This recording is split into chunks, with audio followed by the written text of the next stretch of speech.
March 1941, Southern England. The Battle of Britain is officially over, but the sky is not safe. At 4,000 meters, an RAF pilot spots a German fighter below him. He has altitude. He has the advantage. He pushes the nose down, and the Merlin engine goes silent, not from enemy fire, not from pilot error. Just 1.5 seconds. The moment when fuel floods the carburetor under -G. In those 1.5 seconds, everything reverses. The Spitfire loses power. The Bf-109 keeps accelerating. 300 meters disappear. Many RAF pilots die this way. No one calls it a disaster. They call it the cost of flying. Until one person decides that this cost is unacceptable. July 1940 to March 1941. Mornings at a Royal Air Force fighter station did not begin with gunfire. They began with lists. Names were read aloud. Aircraft serial numbers followed. Takeoff times were recorded. There were no landing times. During the winter of 1940 and early 1941, these lists became routine across RAF fighter bases in southern England. There was no drama attached to them, no speeches, just names quietly crossed out and replaced by younger pilots with fewer flight hours and less combat experience. On paper, Britain had survived the Battle of Britain. In reality, another problem was quietly killing its Air Force. By October 1940, RAF Fighter Command declared the most intense phase of the Battle of Britain over. The Luftwaffe could no longer sustain large-scale daylight bombing raids against London. To the public, this was victory. To fighter pilots, the war had simply changed shape. German aircraft did not disappear. They adapted. From late 1940 into early 1941, Luftwaffe units increased small, fast fighter incursions across the English Channel. These were not bombing missions. Their targets were RAF patrols already in the air. This was a different kind of air war. No massive formations, no long warning times. Just sudden encounters at altitude. In 1940, Britain's air defense rested on two aircraft types, the Spitfire and the Hurricane. The Spitfire was faster, more agile, better at climbing. The Hurricane was heavier and less refined, but stable and easier to maintain. Both relied on the same heart, the Rolls-Royce Merlin engine. The Merlin was one of the finest aircraft engines of its time, a liquid-cooled V-12 capable of delivering power that allowed British fighters to meet German aircraft on equal terms in level flight. But the Merlin carried a flaw, and it had nothing to do with horsepower. By late 1940, an unwritten rule spread quietly through RAF squadrons. Never push straight down, not because the airframe could not handle it, not because of excessive speed, but because of the engine. When a Spitfire or Hurricane entered a sharp dive, the Merlin could cut out. No warning, no explosion, just silence. The silence lasted on average 1.5 seconds. In air combat, 1.5 seconds is an eternity. The scenario repeated itself in combat reports. An RAF pilot spots a German fighter below. He has altitude. He initiates the dive. At that moment, -G forces appear. Fuel inside the carburetor no longer behaves as expected. It surges upward, flooding the float chamber, overwhelming the fuel-air mixture. The result is immediate. Spark plugs misfire, combustion collapses. The engine dies. While the RAF pilot struggles to restart the Merlin, the German fighter below does not suffer the same fate. The German Messerschmitt Bf-109 used a different fuel system. Its Daimler-Benz engine relied on direct fuel injection. No float chamber, no flooding under -G. German pilots could dive, roll, and invert their aircraft without losing power. They recognized this advantage quickly, and they exploited it relentlessly. RAF pilots were not short on courage. They were short on trust. Every dive became a gamble. Every push forward carried the same question. Will the engine betray me? Many pilots adjusted their behavior. They avoided steep dives. They broke off attacks early. They let enemy fighters escape. This was not cowardice, it was survival. But war does not reward long-term caution. By early 1941, RAF operational reports showed a disturbing pattern. Diving attacks were increasingly unsuccessful. German fighters escaped engagements more frequently. Experienced pilots were being lost faster than training could replace them. Air combat was not simply a contest of machines. It was a contest of experience. And the RAF was bleeding experience. At Rolls-Royce and the Royal Aircraft Establishment, engineers understood the problem. A true solution was already in development: a pressure carburetor. It would eliminate fuel starvation under -G entirely. It would allow full power in any flight attitude. But it would not be ready until 1943. The war would not wait until 1943. The pilots could not wait either. Most engineers asked the same thing. How do we redesign the system? One engineer asked something simpler. Why is fuel allowed to surge at all? That question did not lead to a revolutionary blueprint. It led to a limit. By March 1941, the problem was understood by those who needed to understand it. But military systems are not designed for imperfect answers.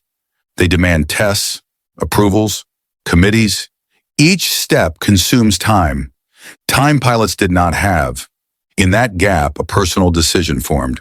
Not from command, not from politics, from engineering. A March morning at an RAF airfield looked like any other. Aircraft were fueled. Pilots checked parachutes. Merlin engines warmed on the dispersal pads. No one on the runway knew that something fundamental was about to change. Inside the fuel system of one Hurricane, a small limit was being introduced. Unauthorized, unrecorded, unapproved. If it failed, history would not remember who tried. It would only record another pilot lost. There was no alarm, no emergency briefing, no order from the Air Ministry. The turning point arrived quietly on a runway that would never be remembered as a battlefield. RAF Kenley was not the largest fighter station in southern England. It was not the most famous, but in early 1941, it carried one of the heaviest burdens. Situated south of London, Kenley faced constant pressure from fast German fighter incursions crossing the Channel. Engagements were short, warning times were minimal, decisions were measured in seconds. The pilots stationed there had no sense of relief after the Battle of Britain. They knew the air war had not ended. It had simply changed tempo. Over the previous 6 months, Kenley had lost pilots in a pattern that troubled ground crews and commanders alike. Not all losses came from enemy fire. Some aircraft simply failed to fight back when they should have. RAF combat reports followed a rigid structure: time, altitude, enemy contact, maneuvers executed, aircraft status. By early 1941, a familiar phrase appeared with disturbing frequency: engine cut out during dive. At first it raised questions. Later it raised none. Squadron leaders no longer needed statistics to understand what it meant. They only had to look at the empty chairs in the briefing room. On the morning of March 14, 1941, a figure stood on the tarmac at RAF Kenley who did not wear a uniform. No rank insignia, no pilot wings, no place in the chain of command. She was an engineer from the Royal Aircraft Establishment. She was not there to observe, she was there to act. Inside her leather satchel were 6 small brass components. They carried no part numbers, no authorization stamps, no official existence. They were precisely machined discs, each one sized so carefully that a difference of a fraction of an inch could mean success or complete engine failure. Administratively, they did not exist. Technically, they represented months of analysis and testing. The Royal Aircraft Establishment was not short on ideas. Rolls-Royce was not short on engineers. The problem was time. The correct solution required redesign, testing, approval, production, and retraining. That solution was coming, but it was not coming fast enough. The alternative was not elegant, it was not perfect, and it was not authorized. But it could be installed in minutes. The engineer did not approach the station commander. She approached the men who kept the aircraft alive. Sergeant William Cooper had been maintaining Merlin engines since the beginning of the war. He had seen aircraft return riddled with holes and pilots walk away. He had also seen aircraft return intact with pilots who did not. He had buried 19 pilots in 3 years. Many of them had reported the same thing. When shown the brass washer, Cooper did not ask for paperwork. He asked what it would do. A Hawker Hurricane sat on the dispersal pad. The pilot was already strapped in. The Merlin engine was warming. Cooper disconnected the fuel line between the pump and the carburetor. The engineer handed him the brass restrictor. It slid into place. A small weld sealed it. Clean, precise, invisible unless someone knew exactly where to look. Total time, 60 seconds. The aircraft was flown by Squadron Leader Davies, 24 years old, over 40 combat missions, 2 previous engine cutouts during dives. No one told him his aircraft had been modified. If the engine failed at altitude, he would never know why. The Hurricane lifted from the runway and climbed steadily. 800 meters, 1,200, 2,000. The engineer watched through binoculars, calculating fuel flow rates that suddenly felt abstract and fragile. No laboratory simulated combat stress. No test bench returned fire. If the math was wrong, there would be no second attempt. 40 minutes passed. No calls and no reports. In air combat, silence could mean many things. No contact, intense fighting, or no one left to report. The engineer did not move. At 9:37, the controller's voice broke the silence. 3 Hurricanes inbound. Dark shapes appeared against the pale sky. All 3. Davies landed first. He taxied in, shut down the engine, and climbed out. He was smiling. Sergeant Cooper asked a single question. "How did the engine perform, sir?" Davies answered without hesitation. "Best it's ever run." He described a steep dive.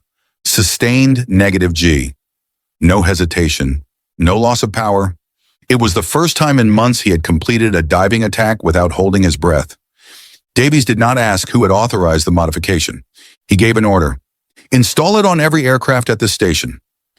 In wartime, some orders require no signatures. That afternoon, 4 Hurricanes were modified. All flew, all returned. The next day, there were no reports of engine cutouts during dives. Pilots pressed attacks further. Engagements ended differently. No one called it a miracle. They called it reliability. Within 3 days, 12 successful diving attacks. 0 carburetor-related engine failures. 0 losses attributed to the previous flaw. The numbers did not require interpretation. Word spread faster than official channels. Other squadrons called directly, not asking for permission, asking how many units were available, how long installation took, whether it worked. The answer was already clear. 4 days later, approval arrived. Not because the solution was elegant, not because it was permanent, because it worked in combat. By April 1941, engine cutouts during dives had nearly disappeared. RAF pilots began committing fully to attacks. German fighters lost a reliable tactical advantage. There was no single battle, no declaration of victory, only a new reality. British fighters could finally fight as they were designed to fight. At the time, no one knew that over 2,000 Merlin engines would be modified, that the fix would remain in service for years, that thousands of pilots would survive without ever knowing why. They knew only one thing. When they pushed the nose down, the engine stayed with them. Not every hell burns. Some exist in the instant a pilot pushes the control column forward and waits to see whether the engine will remain loyal. Within days of the modification spreading beyond Kenley, RAF commanders reached a quiet conclusion. The engine had never been the only problem. The real damage had been done elsewhere. Trust had been broken. For months, RAF pilots had flown, knowing that the most decisive moment of air combat, the dive, might trigger their own destruction. Not from enemy fire, from their own aircraft. No amount of courage compensates for doubt in a machine. Before March of 1941, RAF pilots adapted in ways never written into doctrine. They avoided straight dives. They rolled into shallow descents. They disengaged earlier than instinct demanded. They let targets escape rather than risk silence. These behaviors were not taught. They were learned. A pilot who survived an engine cutout did not forget it. A squadron that buried one of its own changed how it fought. Over time, survival habits hardened into unofficial tactics. In theory, altitude was dominance. In practice, RAF pilots often could not exploit it. They faced a contradiction. Dive decisively and risk engine failure. Hesitate and lose the fight. This produced a dangerous middle ground. Attacks that were neither committed nor withdrawn. Too slow to kill. Too exposed to escape. In that space, hunters became prey. By April 1941, German after-action reports began to shift in tone. There were no references to new British aircraft. No mention of new engines. Instead, pilots noted behavior. British fighters were diving deeper, holding pursuit longer, pressing attacks that previously would have been broken off. A familiar weakness was no longer present. For months, German pilots had exploited a simple truth. Force the British fighter into negative G. Let physics finish the job. Many engagements ended without a shot fired. After April, that tactic failed. Spitfires stayed powered. Hurricanes did not hesitate. The gap created by engine silence vanished. What had once been a reliable escape route closed. The most profound change did not appear on maps or charts. It appeared in the pilot's hands. Control inputs became decisive again. Dives were executed without calculation or fear. Attacks flowed naturally, the way training had always intended. Pilots were not more aggressive, they were simply unburdened. RAF records were meticulous. Comparing March and April 1941 revealed a stark contrast. Engine cutouts during dives fell from nearly 40% to almost zero. Successful diving attacks increased sharply. Kill ratios improved without any other significant change in equipment or doctrine. No new aircraft entered service. No new engines were issued. No tactical manuals were rewritten. Only a small restriction inside a fuel line. Air combat rewards survival. A pilot who lives gains instinct. A pilot who flies again refines judgment. Before the modification, RAF experience drained away faster than it could be replaced.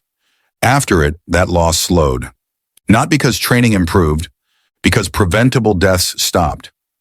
As the fix spread, a new behavior emerged. Pilots began asking whether their aircraft had been modified. Some refused to fly until it was. This was not insubordination, it was self-preservation. Commanders understood. They had written too many letters home. Among pilots, the modification acquired a name. Unofficial, crude, memorable. Miss Shilling's Orifice. The name did not honor elegance, it ensured recall. In war, what is remembered is trusted.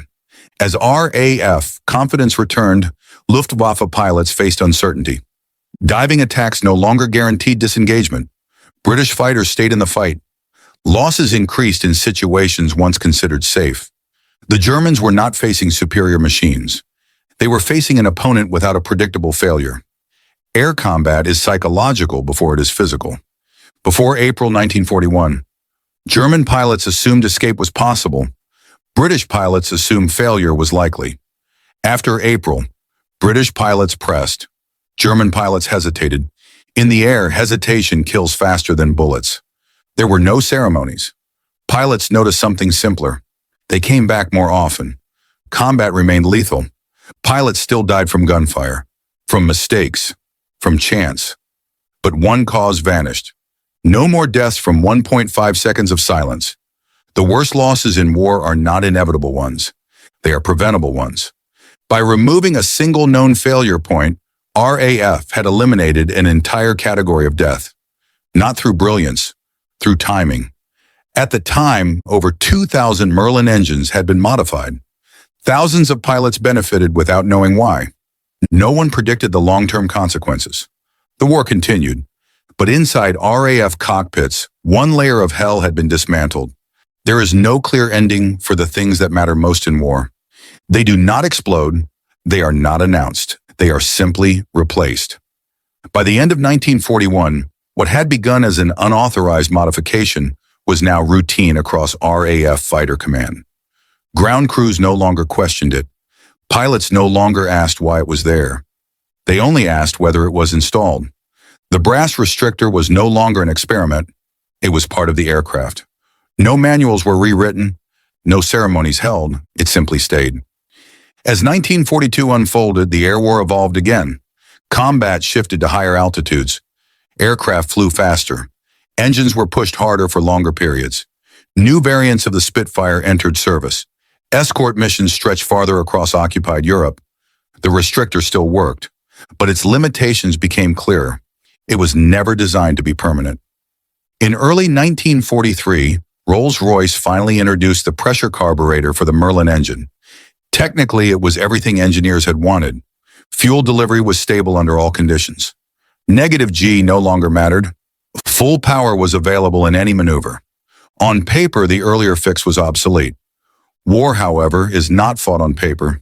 Converting an aircraft to the new carburetor required time.